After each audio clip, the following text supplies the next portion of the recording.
Das Endspiel in dieser Gruppe um Platz 2 gegen den AC Mailand. Da haben wir im Hinspiel, also im ersten Spiel beim AC Mailand, haben wir da, glaube ich, 6:3 ganz schön auf die Fresse bekommen, um es mal mit deutlichen deutschen Worten zu sagen. Und von daher, ja, ist heute eine ganz klare Zielsetzung, Marschroute. Wir müssen gewinnen.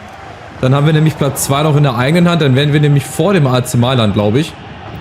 So von den Punkten her. Und ansonsten wird es halt sehr, sehr schwer, hier Platz 2 zu erreichen. Weil wir dann halt auch auf Schützenhilfe hoffen müssen. Sevilla und Sturm Graz und so weiter und so fort. Aber darauf will ich mich nicht verlassen. Von daher, wenn wir jetzt hier noch 2 Spiele gewinnen, dann sind wir weiter. Dann haben wir es aus eigener Kraft geschafft. Aber ich bin sehr, sehr gespannt, wie das hier wird im Rückspiel. Wenn die wieder so loslegen wie im Hinspiel, das ist ja dann, wird es ein witziges Spielchen. Aber wir sind gut drauf, wir haben eine gute Truppe und gerade zu Hause, da haben wir öfter schon mal größere Spiele abgeliefert. Ich erinnere da nur an Manchester City zum Beispiel, die wir dann zu Hause hier geschlagen haben. Wir haben dann auch Inter Mailand, glaube ich, hier zu Hause geschlagen, letzte Saison.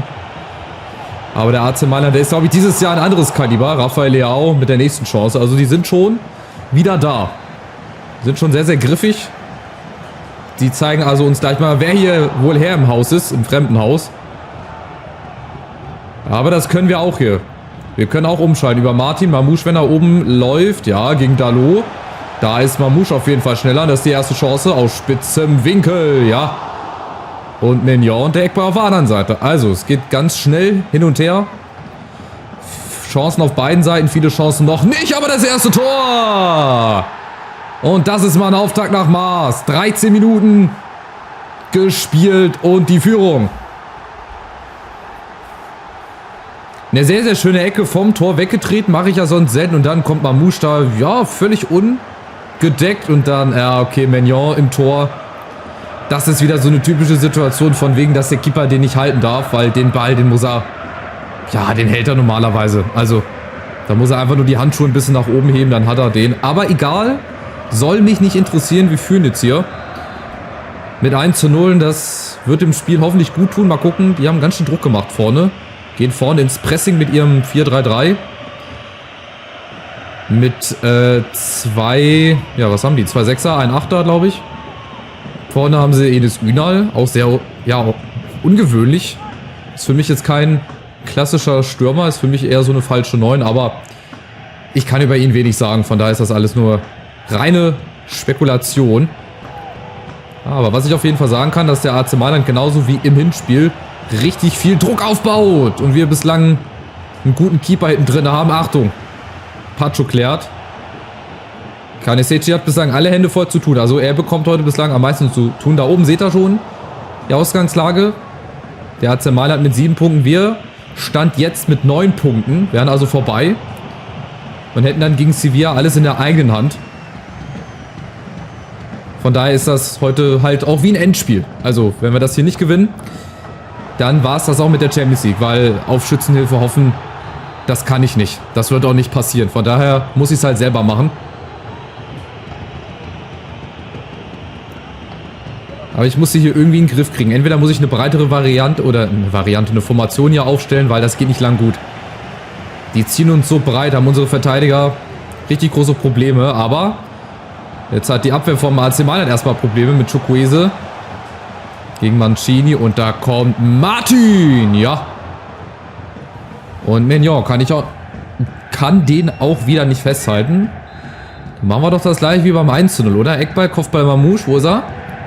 Da ist er schon wieder. Mamouche, diesmal kommt er nicht ran. Und geklärt. Ja, vorne Rafael Leao. Das ist auch so einer, den hätte ich gerne bei mir noch im Team drinne. Irgendwie, keine Ahnung.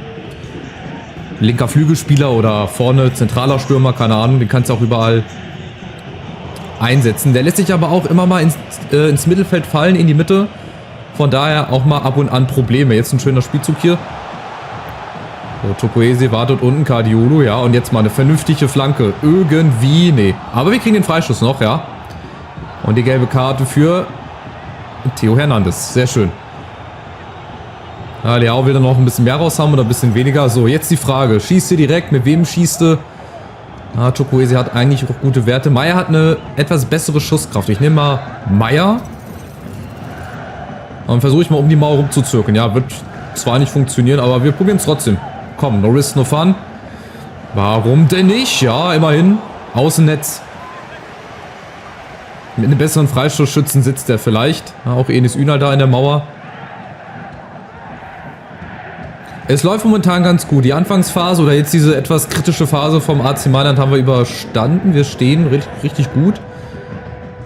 Vorne kriegen wir auch halt ab und an unsere Chancen, wenn wir es denn gut zu Ende spielen. So zum Beispiel Boniface. Genau so, und dann müssen die Dinger halt rein. Das ist Chancenwucher jetzt schon. Nach 35 Minuten, das darf uns nicht passieren. Nicht in so einem wichtigen Spiel. Aber wir werden halt auch ziemlich weit rausgerückt. Guck mal, unsere Innenverteidiger, ob das jetzt Patrus oder Koch, die werden da teilweise halt ohne Not rausgezogen. Oh, und dann haben sie natürlich Platz. Benacer, Leao. Und genau das sind die Chancen, die sie nicht bekommen dürfen. Leao nochmal und zum dritten und wieder geklärt. Jawohl. Das Abwehrbollwerk. Aber genau das, perfektes Beispiel. Die kommen durch. Dann haben wir natürlich auch ein bisschen Glück und auch einen guten Keeper hinten drin. Und eine aufmerksame Verteidigung. Und dann sieht das so aus, wie es bislang aussieht. Also wir hätten uns nicht beschweren dürfen, wenn es hier schon unentschieden steht. Aber gut, so ein bisschen Glück brauchst du. Und in der zweiten Halbzeit werde ich ein bisschen umstellen. Oder beziehungsweise eine andere Formation, weil das geht nicht gut. Das können wir, so nicht spielen, vor allem so nicht. Achtung, großer Fehler, ja. Und dann ist es nur folgerichtig, dass sie ausgleichen. Wer immer und immer wieder dieselben Fehler macht, ey, der muss halt einfach bestraft werden. Es ist einfach so dämlich, wirklich. Hier, da will ich natürlich wieder rausspielen, dann werden wir mit 4 Mann gepresst und dann, ja, spielen sie es halt aus. Und diesmal geht er auch durch die Beine von Koch, natürlich. Der macht ihn dann natürlich im richtigen Moment leider auf, dass er durchgehen kann. Und dann ist Kaniseci diesmal geschlagen, leider. Von, Leon Goretzka, guck an. Ist nicht für die EM nominiert, aber schießt uns hier wahrscheinlich in die Europa League. Ja gut, 1-1 ist, wie gesagt, verdient zum jetzigen Zeitpunkt, weil die sind jetzt auch nicht so schlecht. Also ist jetzt nicht gerade mal hier irgendwie eine Gurkentruppe, die du 3-4-0 aus dem Stadion fegst. Aber ich muss da irgendwas machen. Ich muss entweder das 4-4-2 oder ich muss auch eine 4-3-3-Formation hier machen. Weil das geht hier wirklich nicht lang gut.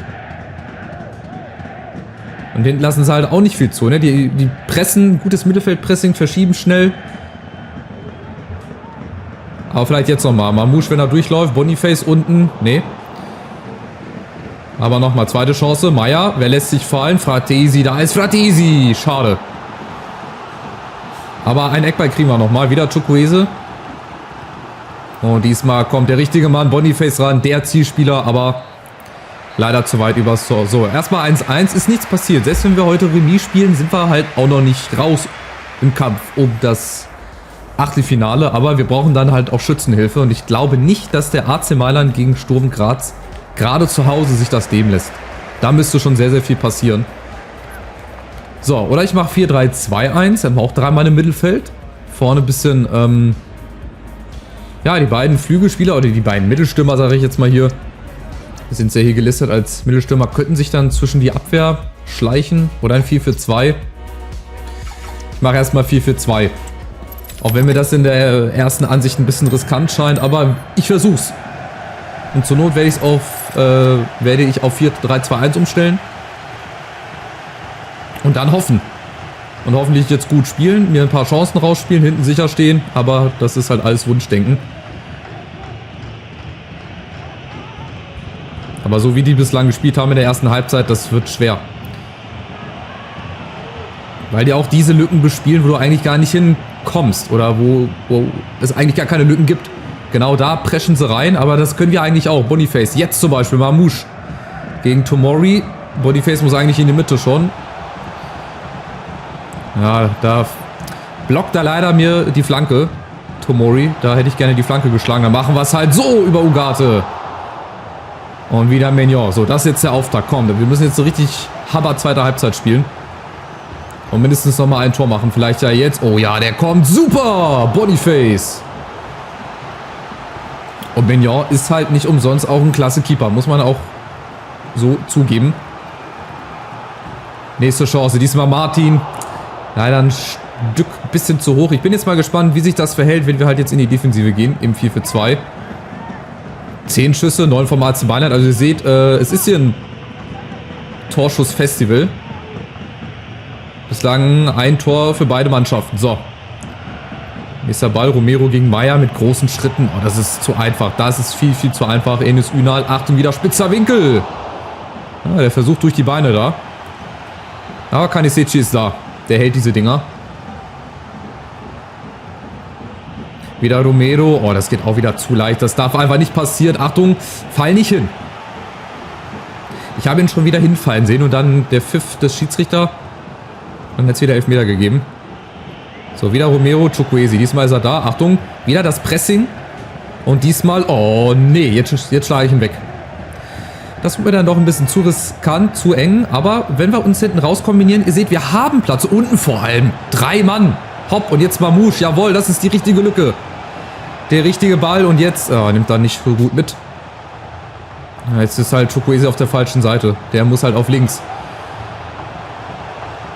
Ja, Elfmeter kriegen wir auch nicht raus. Die stehen hinten echt gut. Aber Fratesi nutzt da die Lücke. Nee. Aber wir haben Überzahl, ne? Unten gerade 3 Mann gegen 1. Und dann kommt der Ball halt leider auch nicht so auf Mamouche, wie er halt hätte kommen sollen. Dann Enes Ünal, aber Pacho macht da so vorne jetzt. Boniface, Martin. Ja, Mamouche ist wieder gegen 2, 3 Mann alleine und es hilft ihm auch niemand. Wirklich, es stehen momentan viele. Ja, Boniface hier lässt sich mal fallen. Aber momentan keine Chance. So, dann 4, 3, 2, 1. Achtung, jetzt erstmal hier aufgepasst. Ne. Leao, der kommt da echt durch, aber Kanisechi ist da. Ich wollte gerade sagen, wenn er sich jetzt noch 3-mal den Ball hier selber vorlegt, dann haben wir aber ein Problem. So, das 4-3-2-1 ist vielleicht auch nochmal eine gute Variante, um uns halt auch in diese Lücken reinzuspielen, wo die anderen uns halt nicht verteidigen können, im besten Fall. Wie gesagt, im besten Fall machen wir einfach noch ein Tor, aber wir müssen jetzt erstmal hinten zusehen, dass der Laden da dicht bleibt. Achtung, Enes Ünal. Oh, an einen vorbei. Ein Freund und Feind. Achtung, Kanisechi. Ja, ich schlage ihn trotzdem nicht hinten raus, weil ich habe immer noch die Hoffnung und die Chance, dass wir dann diese Kontersituation hier kriegen. Boniface. Chukwueze, außen Cardiolo und jetzt Boniface oder hinten Mamouche. Fäden. Ja, aber da nicht. Da wir den nicht hinflanken. Das ist zu Alibi-mäßig, wirklich. Das war wirklich zu schwach. Jetzt fehlt er halt hinten rechts und Leao. Der ist halt auch schnell leider gegen Robin Koch. Jetzt brauchen wir ein gutes Stellungsspiel. Gegen 2 Mann. Cardiolo ist da. Robin Koch auch. Und dann gibt das... Oh, ne. Jetzt gibt das wieder Freischuss für nichts. Ich weiß auch gar nicht, wen ich reinwechseln sollte. Also, ich will eigentlich mit der Truppe hier weiterspielen. Vielleicht nochmal Haraldsson. Ein bisschen... Ja, Geschwindigkeit. Machen wir mal so. Ein Kunku vielleicht für Meier. Von der Geschwindigkeit auch her. Dass wir da nochmal was machen. Und vorne vielleicht Larsen. Vielleicht hat er einfach heute den besseren Tag. Weiß ich nicht. Also vorne... Mit Boniface, dem ist jetzt auch nicht so viel gelungen, leider. Der eine Kopfball da nach der Ecke, der war ganz gut, aber ansonsten hat er ja auch nicht viel gebracht. Bislang. Achtung, Larsen hinten. So, und jetzt schnell umschalten, Haraldsson und vorne Chukwueze. 2 schnelle. Jetzt muss der Ball nur im richtigen Moment kommen. Er kommt. Alleine gegen alle.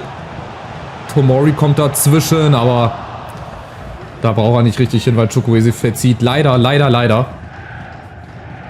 Aber wie gesagt, das war das Beste, was er machen konnte. Er war alleine, niemand vorne. Und ich glaube, ich habe so das Gefühl, dass wir uns hier mit dem 1-1 anfreunden müssen. Und da müssen wir halt wirklich hoffen auf Sturm Graz, dass sie uns irgendwie Schützenhilfe geben. Beziehungsweise wenn Sevilla verloren hat oder jetzt verliert gegen Sturm Graz und wir gewinnen, dann ist ja Sevilla auch noch raus. Naja, aber wir bringen das Ganze jetzt hier mal selber zu Ende. Und zwar durch einen Kunku. 83. Und da ist es. Das vielleicht entscheidende Tor für Platz 2 und fürs Achtelfinale. Weiß ich nicht. Aber zumindest mal für Platz 2 vorübergehend. Sehr, sehr stark. Sehr schön, sehr entspannt ausgespielt. Haraldsson zieht da 2 Mann in der Mitte und ein Kunku macht den dann rein. Erstmal ins lange Eck die Führung. Der hat ja auch erst letzten 2 sensationelle Tore. Genau, gegen Sturm Graz war das, glaube ich, ne? In Winkel oder war das in der Liga? Nee, ich glaube gegen Sturm Graz sogar. Also ich nicht gedacht, dass er so gut schießen kann. So, jetzt führen wir erstmal. Sehr, sehr gut. Ich hätte nicht mehr damit gerechnet.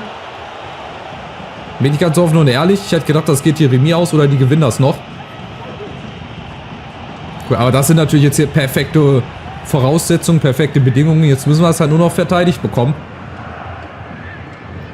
Und er schießt tatsächlich selber hier. Enes Ünal. Achtung, ja. Das war mal schlappe 30 Meter fast. Nun gut, jetzt werden wir noch mal ein bisschen Pressing, glaube ich, zu spüren kriegen. Vorne muss sich halt irgendeiner mal anbieten. Und dann, genau, spielen wir das so außen. Kunku, Martin muss schon durchlaufen oder Larsen vorne. Ja, macht das sehr, sehr gut. Larsen, wir kriegen die Ecke. Ja, wir kriegen die Ecke. Das ist gut für uns. Auf Zeit spielen. 3 Minuten gibt es oben drauf. Und das mache ich jetzt auch so. Das spiele ich nicht lang. Das spiele ich jetzt so aus. Ich versuche aber trotzdem ja nochmal irgendwie was zu reißen. Chukwueze und Pacho. Nee. Oh, Martin, da muss er hin. Warum geht er da nicht zum Ball hin? So, noch wenige Sekunden. Das wird wahrscheinlich die letzte Chance sein. Pulisic. Oh, nee, der kommt jetzt durch. Wahnsinn.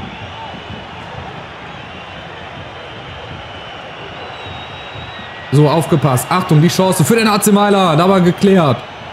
Und das war's. Das war's. Da blieb mir schon fast die Stimme ein bisschen weg. Oder da blieb sie mir weg. Jetzt muss ich einmal kurz zur Flasche greifen.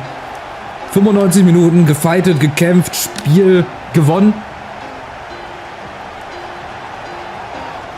Ja, und vorübergehend erstmal Platz 2. Wir haben es jetzt in der eigenen Hand gegen den FC Sevilla. Und je nachdem, wie Sevilla gespielt hat, sind die halt auch noch so ein bisschen unter Druck, weil dann der AC Mailand von unten drückt. Also ein sehr, sehr chancenreiches Spiel. 13:12 Schüsse, ging sehr gut hin und her. Und ich glaube, die Formationsumstellung, gerade mit dem 4-3-2-1 dann am Ende, ich glaube, das hat uns ganz gut getan. Weil vorher, die haben uns ja gepresst und die hatten Lücken da teilweise in der Abwehr. Das war Wahnsinn. Also das wäre nicht gut gegangen im 4-2-3-1. So, ich danke Ihnen, Boss. Ja, Haraldsson, nimm's nicht so schwer. Die mangelnde Spielzeit.